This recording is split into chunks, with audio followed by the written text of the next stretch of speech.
Friends, இன்றைக்கு கர்த்தர் நமக்கு கொடுத்திருக்கிற வாக்குத்தத்தமான வசனம் ஏசாயா 12:2.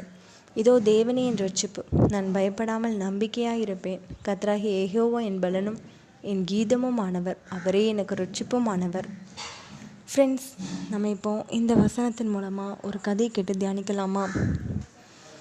ஜான் நல்லா வளர்ந்து பெரியவன் ஆனதுக்கப்புறமா தன்னுடைய அப்பாவை பற்றி யோசிச்சுக்கிட்டு இருந்தான். ஏன் அப்படின்னா, தன்னுடைய அப்பா இறந்ததுக்கப்புறமா தன்னுடைய காலங்கள் எவ்வளோ பெரிய பாடுகளை கஷ்டங்களை சூழ்ந்திருந்துச்சு. ஆனாலும் நம்மளுடைய நம்பிக்கையை கர்த்தர் பேரில் தான் வைக்கணும்னு தன்னுடைய அப்பா சொல்லி கொடுத்ததை அசை போட்டுக்கிட்டு அதே இடத்துல உட்காந்துருந்தான்.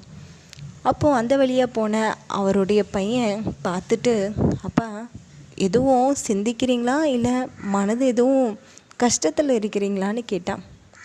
அப்போ அவங்க அப்பா சிரிச்சபடியே சொன்னாங்க, அப்படியெல்லாம் ஒன்றும் இல்லைடா, உங்கள் தாத்தாவை நினச்சி தான் யோசிச்சுக்கிட்டு இருக்கிறேன். ஏண்டா நீ பெரிய மனுஷன் மாதிரி கேட்குறியே அப்படின்னு சொல்லி தமாசா பேசிக்கிட்டு இருந்தாங்க ரெண்டு பேரும். இதை பார்த்துக்கிட்டு இருந்த அவருடைய மனைவியும் வந்தாங்க.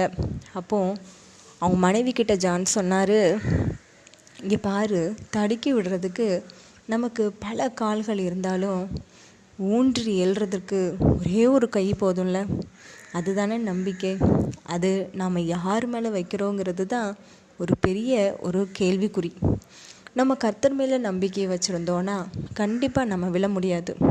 இதே நேரத்தில் நாம் மனுஷங்க மேலே நம்பிக்கை வச்சுட்டோன்னா கண்டிப்பாக கீழே விழுந்து தான் எழும்ப முடியும் அப்படின்னு சொன்னதும் அவங்க மனைவியை சொன்னாங்க, கரெக்டு தான், நம்மளுடைய சூழ்நிலைமைகள் ரொம்ப மோசமாக தான் இருந்தது. மாமா போனதுக்கப்புறமா நம்மளுடைய வாழ்க்கையே ஒரு பெரிய தடம் புரள ஆரம்பிச்சிச்சு.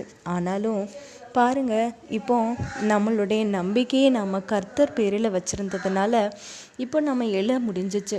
இதே நேரம் நம்ம மனுஷங்க மேலே வச்சுருந்தோன்னா கண்டிப்பாக நம்மளுடைய பாடுகள் தீந்தி போயிருக்காதில்ல அப்படின்னு ரெண்டு பேரும் பேசுறதை பார்த்து அவங்க பையன் திரும்ப சொன்னான், அம்மா அதுக்காகத்தான் தினந்தோறும் எங்களுக்கு ஜெபம் பண்ண சொல்கிறதுக்கும் பைபிள் படிக்க சொல்கிறதுக்கும் நீங்கள் மறக்கலையாம்மான்னு அப்படின்னு சிரித்தான்.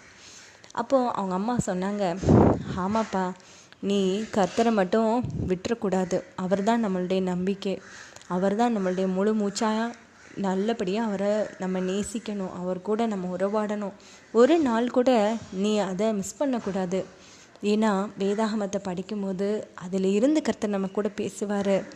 நம்ம ஜெபம் பண்ணும்போது நம்மளுடைய வேண்டுதலுக்கு அவர் செவி சாய்க்கிறத பார்க்கும்போது ரொம்ப சந்தோஷமாக இருக்கும்டான்னு சொல்லி அவங்க அம்மா கர்த்தரை பற்றி அதிகமாக சொன்னாங்க. அதை கேட்டதுமே அவங்க பையனுக்கு ஒரு பெரிய நம்பிக்கை தன்னுடைய இருதயத்தில் வர ஆரம்பிச்சிச்சு. கர்த்தர் தான் நம்மளுடைய நம்பிக்கையாக இருக்கணும்னு அவங்க பையன் புரிஞ்சுக்கிட்டான்.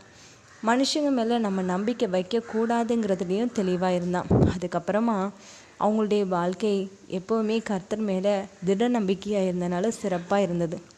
ஃப்ரெண்ட்ஸ், இந்த கதையை கேட்டிங்களா? இதே மாதிரி நம்மளுடைய வாழ்க்கையையும் கர்த்தருடைய கரங்களில் ஒப்பு கொடுப்போம். அவர் தான் நம்மளுடைய நம்பிக்கை. நமக்கு இந்த மனுஷன் பெரிய காரியம் செஞ்சுருவான், அந்த மனுஷன் நம்மளுடைய கடனெல்லாம் தீர்த்துருவான்னு நம்ம யோசித்தோன்னா கண்டிப்பாக நம்ம ஏமாந்து தான் போவோம். அதே நேரத்தில் நம்ம கர்த்தர் மேலே நம்பிக்கை வச்சு கர்த்தருக்காக காத்திருந்து ஜெபம் பண்ணி பெற்றுக்கொள்ளும் போது இருக்கிற பெரிய ஒரு மகிழ்ச்சி, அது அளவில்லாத ஒரு மகிழ்ச்சியாக இருக்கும். அதனால் நம்ம கர்த்தர் மேலே நம்பிக்கை வைப்போமா? கர்த்தர் உங்களை ஆசீர்வதிப்பாராக. ஆமேன்.